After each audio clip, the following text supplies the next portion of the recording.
এই মুহূর্তের ঘূর্ণিঝড় রেমালের গুরুত্বপূর্ণ আপডেট বন্ধুরা। দিক পরিবর্তন করলো ঘূর্ণিঝড় রেমাল। দিক পরিবর্তন করে ক্রমশ উত্তর পূর্ব দিকে বাঁক নিয়ে বাংলাদেশের দিকেই এগিয়ে চলছে এই ঘূর্ণিঝড় রেমাল। তবে ঘূর্ণিঝড় রেমালের প্রভাবে ইতিমধ্যেই পশ্চিমবঙ্গ, বাংলাদেশ, ত্রিপুরা সমস্ত জায়গায় চলছে ভারী থেকে অতি ভারী বৃষ্টিপাত। তো সরাসরি আমরা উপগ্রহ চিত্রে যদি যাই, উপগ্রহ চিত্রের পরিস্থিতি দেখলে আপনারা দেখতেই পারবেন এই মুহূর্তে ঘন কালো মেঘ এখনো পর্যন্ত বঙ্গোপসাগরে কিন্তু রয়েছে। এখনো পর্যন্ত এই ঘন কালো মেঘ সম্পূর্ণ রূপে উপকূলে কিন্তু পৌঁছায়নি। তার জেরে আমরা দেখতে পাচ্ছি এই মুহূর্তে বৃষ্টিপাতের যে সম্ভাবনা বিশেষ করে রয়েছে কলকাতা থেকে শুরু করে, এখানে আপনারা পরিষ্কার দেখতে পাচ্ছেন যে কলকাতা থেকে শুরু করে এদিকে নদিয়ার চন্দ্রনগর থেকে শুরু করে হাবড়া, চাকদা, পান্ডুয়া, শান্তিপুর, কৃষ্ণনগর থেকে শুরু করে দেখতে পাচ্ছেন বনগাঁ, এদিকে উলবেড়িয়া, কোলাঘাট, আরামবাগ, কতুলপুর, বিষ্ণুপুর, বর্ধমান, এদিকে ভারী বৃষ্টির সম্ভাবনা রয়েছে।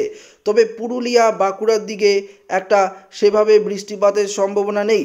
চাকুলিয়ার দিকেও সেভাবে বৃষ্টিপাতের সম্ভাবনা নেই। ঝাড়গ্রামের দিকে হালকা পশলা বৃষ্টি, পাশাপাশি দেখতে পাচ্ছি এদিকে বেলদা, কোন্টাইয়ের দিকেও সেভাবে বৃষ্টিপাতের সম্ভাবনা নেই। তবে দীঘা, বেদগাঁও, মন্দারমণি সাইডে একটা বৃষ্টির সম্ভাবনা থাকছে। বাজকুল, ভগবানপুর, হলদিয়া, কুলপি, রায়দিঘি, এদিকে দেখতে পাচ্ছেন কাকদ্বীপ, নামখানা, এদিকে হলদিয়া থেকে হলদিবাড়ি থেকে শুরু করে গোসাবা, এই জায়গাগুলিতে কিন্তু এখনও পর্যন্ত বৃষ্টিপাতের সতর্কতা রয়েছে। বিশেষ করে দেখতে পাচ্ছেন যে ঘূর্ণিঝড় রেমালের ফলে এই জায়গাগুলিতেই আমরা দেখতে পাচ্ছি বৃষ্টিপাতের সম্ভাবনা। পাশাপাশি মুর্শিদাবাদের দিকেও হালকা পশলা বৃষ্টিপাতের অ্যালার্ট রয়েছে। তবে উত্তরবঙ্গের দিকে মেঘলা আকাশ থাকলেও বৃষ্টিপাতের তেমন সম্ভাবনা এই মুহূর্তে নেই। মালদাতে সেভাবে বৃষ্টিপাতের সম্ভাবনা নেই। দিনাজপুরে হালকা পশলা বৃষ্টিপাতের একটা সম্ভাবনা রয়েছে। তবে ইতিমধ্যেই যেটা আমরা পরিস্থিতি দেখতে পাচ্ছি উত্তরবঙ্গে, বিশেষ করে কোচবিহার, আলিপুরদুয়ারের বেশ কয়েকটি জায়গায় বৃষ্টিপাত কিন্তু শুরু হয়েছে। সকাল থেকে উত্তরের জেলাগুলিতে মেঘলা আকাশ ছিল, তবে বৃষ্টিপাত সেভাবে ছিল না। একটা দমকা ঝোড়ো হাওয়া বইছিল, অর্থাৎ 40-50 কিলোমিটার গতিবেগে একটা ঝোড়ো হাওয়া বইছিল। তবে ঝোড়ো হাওয়া থাকলেও একটা গুমুট গরম কিন্তু ছিল আলিপুরদুয়ার, কোচবিহার এবং জলপাইগুড়ির দিকে। তবে ইতিমধ্যেই আমরা দেখতে পাচ্ছি যে একটা হালকা পশলা বৃষ্টিপাত শুরু হয়েছে এবং এই বৃষ্টি শুধুমাত্র উত্তরবঙ্গের কোচবিহার, আলিপুরদুয়ার নয়, জলপাইগুড়ি, শিলিগুড়ি, কার্শিয়াং, উদলাবাড়ি, দার্জিলিং থেকে শুরু করে দেখতে পাচ্ছি এই জায়গাগুলিতে কিন্তু রয়েছে। তবে বাংলাদেশের দিকে যদি আপনারা দেখেন তাহলে দেখতে পারবেন যে বাংলাদেশে আরও ভারী বৃষ্টির পূর্বাভাস। বিশেষ করে রাজশাহী, সিংড়া, সিরাজগঞ্জ, ময়মনসিংহ, কাশপিয়া, এদিকে দেখতে পাচ্ছেন যে পাবনা থেকে শুরু করে ভেড়ামারা, দেখতে পাচ্ছেন আলমডাঙ্গা, দামুদা, এদিকে যদি দেখি ফরিদপুর, দেখতে পাচ্ছেন মাগুরা, এই জায়গাগুলিতে কিন্তু আমরা বৃষ্টিপাত লক্ষ্য করতে পারছি। যশোরের দিকেও বৃষ্টিপাত থাকছে, সাতক্ষীরার দিকেও বৃষ্টিপাত থাকছে, শ্রীকান্তপুর, শ্যামনগরের দিকে বৃষ্টিপাত থাকছে। তবে ভারী যে বৃষ্টি সেটা আমরা লক্ষ্য করতে পারছি পাথরঘাটা, কলাপাড়া, এদিকে মাথাবেরিয়া থেকে শুরু করে দেখতে পাচ্ছেন মিরাজগঞ্জ, এদিকে বরিশালে এই মুহূর্তে ভারী বৃষ্টি, রায়পুর, বরিশাল থেকে শুরু করে ভোলা, এদিকে কিন্তু এই মুহূর্তে বৃষ্টি চলছে। অর্থাৎ চট্টগ্রাম বিভাগে আমরা বৃষ্টিপাত লক্ষ্য করতে পারছি, ঢাকাতেও বৃষ্টিপাত থাকছে। পাশাপাশি যদি দেখি সিলেট বিভাগেও আমরা বৃষ্টিপাত কিন্তু লক্ষ্য করতে পারছি। অন্যদিকে বৃষ্টি লক্ষ্য করতে পারছি এদিকে আগরতলা, আমবাসা, আমরাপুর, ত্রিপুরার দিকেও বৃষ্টিপাত থাকছে। আমরা আরেকটু আপনাদেরকে দেখাই, এখানে যদি আমরা একদম মেঘে চলে যাই তাহলে আপনারা দেখতে পারবেন যে এখনও পর্যন্ত ঘন কালো মেঘ বঙ্গোপসাগরে রয়েছে এবং এই মেঘ আস্তে আস্তে কিন্তু প্রবেশ করছে। দেখতে পাচ্ছেন গোটা পশ্চিমবঙ্গ, বাংলাদেশ এবং ত্রিপুরা জুড়ে আমরা ঘন কালো মেঘের বিস্তার কিন্তু লক্ষ্য করতে পারছি। অসমের দিকেও এই মেঘ রয়েছে। এই মেঘের কারণেই শুরু হয়েছে ভারী থেকে অতি ভারী বৃষ্টিপাত। আসুন আমরা চলে যাই ঘূর্ণিঝড়ের আপডেটে। যেটা আপনাদেরকে বলছিলাম যে ঘূর্ণিঝড় রিমাল তার গতিপথ বা অভিমুখ বা দিক পরিবর্তন করেছে। দিক পরিবর্তন করে আমরা দুপুরেই দেখছিলাম যে এটা কলকাতার পাশাপাশি ছিল, দেখতে পাচ্ছিলাম যে কলকাতা থেকে শুরু করে এদিকে অর্থাৎ বাংলাদেশ এবং কলকাতা সংলগ্ন জায়গায় ছিল। তবে এই মুহূর্তে আমরা দেখতে পাচ্ছি উত্তর পূর্ব দিকে কিছুটা বাঁক নিয়ে এটা কিন্তু বিশেষ করে দেখতে পাচ্ছি যে ফরিদপুর, যশোর, লোহাগড়া থেকে শুরু করে এই জায়গাগুলিতে কিন্তু প্রস্থান করছে এবং আস্তে আস্তে দেখতে পারবো সময় যত গড়াবে তত দেখতে পারবো এটা পাবনা, নাগেরপুর দিকে কিন্তু এর অভিমুখ থাকছে। তবে ঘূর্ণিঝড়ের অভিমুখে কিন্তু হাওয়ার গতিবেগ তেমন একটা নেই। তবু আপনাদেরকে গাস্টিংয়ে দেখাচ্ছি। দেখতে পাচ্ছেন 50, 60, 70 কিলোমিটার গতিবেগে হাওয়া রয়েছে। তো বাইরে যদি আমরা দেখি, অর্থাৎ যে সারফেস এরিয়া রয়েছে ঘূর্ণিঝড়ের, সেই এরিয়াতে হাওয়ার গতিবেগ বেশি রয়েছে। অর্থাৎ 100 কিলোমিটার গতিবেগে কুমিল্লা, ঢাকা, ফরিদপুর, এদিকে মতিরহাট, সেনবাগের দিকে কিন্তু হাওয়া বইবে। ময়মনসিংহের দিকেও দেখতে পাচ্ছেন, এদিকে কিশোরগঞ্জ, ময়দান, লখাই, এদিকে দেখতে পাচ্ছেন যে সিরাজগঞ্জ, বগড়া, এদিকেও কিন্তু ঝোড়ো হাওয়ার সম্ভাবনা থাকছে। পাশাপাশি দেখতে পাচ্ছেন উত্তর বাংলাদেশের দিকেও 70 কিলোমিটার গতিবেগে ঝোড়ো হাওয়া বইবে। এবং আমাদের বিকেলের দিকে যদি দেখি, বিকেলের দিকে মালদা, বালুরঘাট, 2 দিনাজপুরের দিকেও একটা ভয়ঙ্কর ঝোড়ো হাওয়া এবং কোচবিহার, আলিপুর দুয়ারের দিকেও 50 কিলোমিটার গতিবেগে ঝোড়ো হাওয়ার সম্ভাবনা থাকছে। এবার দেখতে পাচ্ছেন যে ঘূর্ণিঝড়ের প্রভাবে বাংলাদেশে সবথেকে বেশি ক্ষয়ক্ষতি হবে। এই মুহূর্তে ঘূর্ণিঝড়ের যেটা আপডেট সেটাই আপনাদের সামনে তুলে ধরার চেষ্টা করছি। দেখতে পাচ্ছেন সময় যত গড়াবে ততই কিন্তু এই ঘূর্ণিঝড় একদম ক্রমশ উত্তর পূর্ব দিকে বাঁক নিয়ে এটা কিন্তু বাংলাদেশের দিকে সম্পূর্ণরূপে প্রস্থান করবে। এবং আজ মাঝরাতে যদি আমরা দেখি তাহলে দেখতে পাচ্ছি ঘূর্ণিঝড়ের প্রভাব থেকে কলকাতা থেকে শুরু করে দক্ষিণের জেলাগুলিতে অনেকটাই কিন্তু অর্থাৎ ঘূর্ণিঝড়ের প্রভাব থেকে মুক্তি পেতে চলেছে। তবে আজ সারা রাত আমরা যদি দেখি তাহলে দেখতে পারবো বাংলাদেশে তাণ্ডব চালাবে এই ঘূর্ণিঝড় রেমাল। বিশেষ করে একদম মাঝরাতে যদি দেখি আমরা 2-3টার দিকে, তখন আমরা দেখতে পারবো 2 থেকে 3টে নাগাদ এই ঘূর্ণিঝড়ের অভিমুখ থাকবে ময়মনসিংহ। তো ময়মনসিংহ, নেত্রকোনা থেকে শুরু করে সমস্ত জায়গায় থাকবে ভারী থেকে অতি ভারী বৃষ্টি। সঙ্গে রাজশাহী, কালাই থেকে শুরু করে মহাদেবপুর, বগড়া, চাররাজীবপুর, ঘোড়াঘাট সমস্ত জায়গা থাকবে। এবং যত উত্তর পূর্ব দিকে এই ঘূর্ণিঝড় বাঁক নেবে তত অসমের দিকেও কিন্তু বৃষ্টিপাতের সম্ভাবনা আরও তীব্র থেকে তীব্রতর আকার ধারণ করবে। যেমন অসমের ধুবড়ি, এদিকে গোয়ালপাড়া, বঙাইগাঁও, পথশালা, কোকড়াঝাড় থেকে শুরু করে গুয়াহাটি, দেখতে পাচ্ছেন তোড়া, শিলং সাইডে দেখতে পাচ্ছি আমরা, যেদিকে দেখতে পাচ্ছি যে ভারী থেকে অতি ভারী বৃষ্টিপাতের সম্ভাবনা কিন্তু অসমের দিকেও রয়েছে। তেজপুর দেখতে পাচ্ছেন কি ভয়ানক পরিস্থিতি রয়েছে এই ঘূর্ণিঝড় রেমালের প্রভাবে। তো আসুন আমরা একটু বৃষ্টি বজ্র মোডে যাই, গিয়ে আপনাদেরকে দেখানোর চেষ্টা করি যে এই মুহূর্তে ঠিক কোথায় কোথায় যে জায়গাগুলি বললাম সেখানে তো বৃষ্টি থাকছে।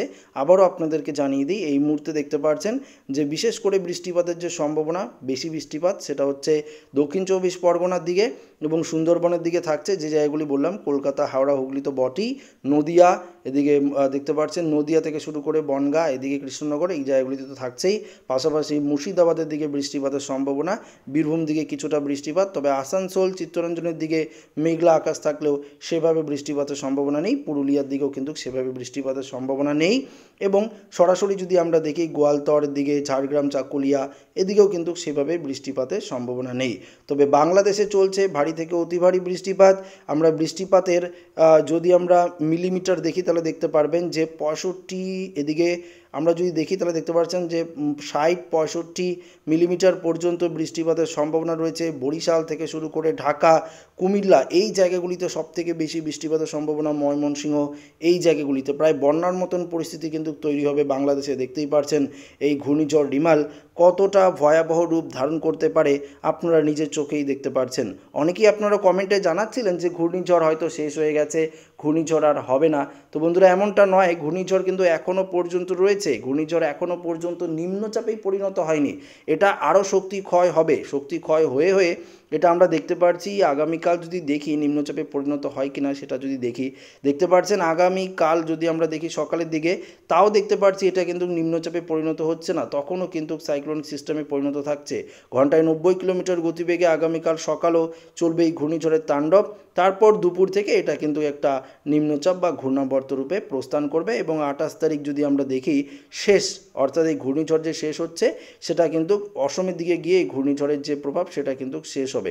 এর জেরে বৃষ্টিপাত তো থাকছে, আজকে তো বৃষ্টিপাত থাকছেই, আগামীকালও বৃষ্টিপাতের সম্ভাবনা রয়েছে। যদি আগামীকাল দেখি, আগামীকালও ভারী বৃষ্টিপাতের সম্ভাবনা থাকছে, বিশেষ করে ভোরবেলার দিকে আমরা। তবে আগামীকাল পশ্চিমবঙ্গের কলকাতা দক্ষিণের দিকে বৃষ্টিপাত কম থাকছে, উত্তর দিকে বৃষ্টিপাত হবে। এবং গোটা অসম থেকে শুরু করে মিজোরাম, এদিকে মণিপুরের দিকে, অসমের দিকে ভারী বৃষ্টিপাত থাকবে। পাশাপাশি দেখতে পাচ্ছি বাংলাদেশে তো বৃষ্টিপাত থাকছেই সব থেকে বেশি। পাশাপাশি 28 তারিখে আমরা যদি রাত্রের দিকে দেখি, বাংলাদেশে এই ঘূর্ণিঝড়ের প্রভাব থেকে কিছুটা মুক্তি পাবে, অনেকটাই মুক্তি পাবে। এবং রাতের দিকে আগামীকাল উত্তরবঙ্গে এবং অসমের দিকে ভারী বৃষ্টির সম্ভাবনা থাকছে। 29 তারিখেও বৃষ্টিপাতের সম্ভাবনা থাকছে। 29 তারিখে এদিকে পশ্চিমবঙ্গের উত্তরের জেলা, পাশাপাশি অসমের দিকে এবং ত্রিপুরায়, বাংলাদেশের পূর্ব সাইডটায় একটু বৃষ্টিপাত থাকছে। 30 তারিখও যদি দেখি আমরা 30 তারিখও কিছুটা বৃষ্টিপাতের সম্ভাবনা থাকছে, পরিষ্কার দেখতে পাচ্ছেন। পাশাপাশি 31 তারিখও দেখতে পাচ্ছি উত্তরবঙ্গ অসমের দিকে বৃষ্টিপাত থাকছে, বাংলাদেশের দিকেও কিছুটা থাকছে। 1 তারিখেও আমরা দেখতে পাচ্ছি বৃষ্টিপাত থাকছে এবং 1 তারিখ থেকে আবার বৃষ্টি কিন্তু পশ্চিমবঙ্গের দক্ষিণের জেলাগুলিতে প্রবেশ করবে। তখন যদি আমরা দেখি পুরুলিয়া, বাঁকুড়া, দুর্গাপুর থেকে শুরু করে ধানবাদ, সিউড়ি, দুমকা এদিকে কিন্তু 1 তারিখ থেকে আবারও ভারী বৃষ্টির সম্ভাবনা রয়েছে। এবং উত্তরবঙ্গে তো একটানা বৃষ্টিপাতের সম্ভাবনা আমরা দেখতেই পাচ্ছি, 1 তারিখও থাকছে, 2 তারিখও আমরা দেখতে পাচ্ছি বৃষ্টিপাতের সম্ভাবনা, আবার 3 তারিখও যদি দেখি বৃষ্টিপাতের সম্ভাবনা থাকছে। তো এভাবে আমরা যদি দেখি 4 তারিখ 5 তারিখ পর্যন্ত একটানা বৃষ্টিপাতের সম্ভাবনা উত্তরবঙ্গ এবং অসমের দিকে কিন্তু থাকছে। ঘূর্ণিঝড়ের পরেই বর্ষা প্রবেশ করতে চলেছে। ঘূর্ণিঝড়ের যে দাপট সেটা তো কমবে, তবে বর্ষার জলে বন্যার মতন পরিস্থিতি আবারও তৈরি হবে। অসমে তো বন্যা হয় প্রতিবার, আপনারা প্রত্যেকেই জানেন। তো অসমে প্রথমত আমরা দেখতে পারবো যে ভয়ঙ্কর বন্যা শুরু হবে, কেননা একটানা বৃষ্টিপাত চলবে কিন্তু গোটা অসম জুড়ে এবং উত্তরবঙ্গের জেলাগুলিতে। মণিপুরের দিকেও একটা ভয়ঙ্কর বৃষ্টিপাতের সম্ভাবনা কিন্তু থাকছে আগামী কয়েকদিন পর্যন্ত, অর্থাৎ আমরা লাস্ট 5 তারিখ পর্যন্ত দেখতে পাচ্ছি যে ভারী বৃষ্টির সম্ভাবনা কিন্তু রয়েছে। বৃষ্টিপাতের আপনাদেরকে দেখালাম, বৃষ্টিপাতের পরিমাপ করে যদি দেখাই তাও আপনারা দেখতে পারবেন। পরবর্তী 12 ঘন্টায় যদি দেখি বৃষ্টিপাত তো থাকছেই, দেখতে পাচ্ছেন। পরবর্তী 24 ঘন্টায় তো আমরা দেখতে পাচ্ছি যে গোটা পশ্চিমবঙ্গ, বাংলাদেশ জুড়ে বৃষ্টিপাত, পরের 3 দিনও বৃষ্টিপাত বাড়বে এবং আস্তে আস্তে ঘূর্ণিঝড়টি যত অর্থাৎ উত্তর দিকে পূর্ব দিকে যখন বাঁক নেবে, উত্তর পূর্ব দিকে বাঁক নেবে, তখন কিন্তু উত্তর পূর্ব দিকেই বেশি বৃষ্টিপাতের সম্ভাবনা। পরবর্তী 5 দিন দেখতে পাচ্ছেন বৃষ্টি, পরবর্তী 10 দিনও একই রকম পরিস্থিতি রয়েছে, অর্থাৎ বৃষ্টিপাতের সম্ভাবনা কিন্তু থাকছেই। অর্থাৎ বৃষ্টিপাত থেকে যে যদি আপনারা ভাবছেন যে রেহাই পাবেন, তেমনটা কিন্তু নয়। তবে তাপমাত্রা নিয়ে কি বলছে, তাপমাত্রা আজকে কত ডিগ্রি সেলসিয়াস থাকতে চলেছে, আগামীকাল তাপমাত্রা বাড়বে কি কমবে সেটা আপনাদেরকে জানিয়ে দিই। সরাসরি আমরা চলে আসলাম তাপমাত্রায়, কলকাতার দিকে দেখে নেব। কলকাতার দিকে তাপমাত্রা থাকছে আজকে 27 থেকে 28 ডিগ্রি, হাওড়া হুগলির দিকেও 27 ডিগ্রি, সুন্দরবনের দিকে 28 ডিগ্রি, পশ্চিম মেদিনীপুর দীঘাকোণটায় এদিকে 30-33 ডিগ্রি থাকছে, খড়গপুর ঝাড়গ্রামের দিকে 34, চাকুলিয়ায় 34, পুরুলিয়াতে যেহেতু বৃষ্টিপাত এই মুহূর্তে হচ্ছে না তাই 36 ডিগ্রি সেলসিয়াস তাপমাত্রা, বাঁকুড়ায় 30 ডিগ্রি, দুর্গাপুর, বর্ধমানে যদি আমরা দেখতে পাচ্ছি 27 ডিগ্রি, নদিয়াতে বৃষ্টিপাত চলছে 26-27 ডিগ্রি, মুর্শিদাবাদে দেখতে পাচ্ছি আবার তাপমাত্রা রয়েছে 27 ডিগ্রি সেলসিয়াসের মধ্যে, বীরভূমের দমকা এই সাইডে কিছুটা তাপমাত্রা ঊর্ধ্বমুখী থাকলেও সিউড়ির দিকে তাপমাত্রা কম 28 ডিগ্রি রয়েছে। মালদার দিকে যদি দেখি, মালদাতে তাপমাত্রা 27 ডিগ্রি রয়েছে এবং দিনাজপুরে তাপমাত্রা, বালুরঘাটে তাপমাত্রা 27-28 ডিগ্রি রয়েছে, কোচবিহারে 29 ডিগ্রি, আলিপুরদুয়ারে 30 ডিগ্রি, আবার জলপাইগুড়িতে 33, শিলিগুড়িতে 34 ডিগ্রি, দার্জিলিংয়ে তাপমাত্রা 25 ডিগ্রি। তো বুঝতেই পারছেন যে উত্তরবঙ্গে দক্ষিণবঙ্গের তুলনায় কতটা তাপমাত্রা ঊর্ধ্বমুখী রয়েছে। অসমের দিকে যদি দেখি, ধুবড়ি, গোয়ালপাড়া 28 ডিগ্রি রয়েছে, গুয়াহাটি 28 ডিগ্রি, তেজপুরে প্রায় 29 ডিগ্রি সেলসিয়াস তাপমাত্রা, ধুবড়িতেও তাই। বাংলাদেশের দিকে তাপমাত্রা অবশ্যই কম থাকবে, কেননা গোটা বাংলাদেশ জুড়ে এই মুহূর্তে বৃষ্টিপাত, তাই তাপমাত্রা কম। ত্রিপুরাতেও বৃষ্টিপাত, তাই তাপমাত্রা এই মুহূর্তে অনেকটাই কম রয়েছে। তো আশা করি আপনারা বুঝতেই পারলেন ঘূর্ণিঝড় নিয়ে যা আপডেট ছিল আপনাদের সামনে তুলে দিয়েছি। তো সন্ধ্যার দিকে আরও গুরুত্বপূর্ণ আপডেট থাকবে ঘূর্ণিঝড়ের, অবশ্যই দেখবেন। তো ভিডিওটি এখানে শেষ করছি, ভালো লাগলে লাইক করবেন, সাথে শেয়ার করবেন, নতুন হয়ে থাকলে চ্যানেলটিকে সাবস্ক্রাইব করে নেবেন। ধন্যবাদ।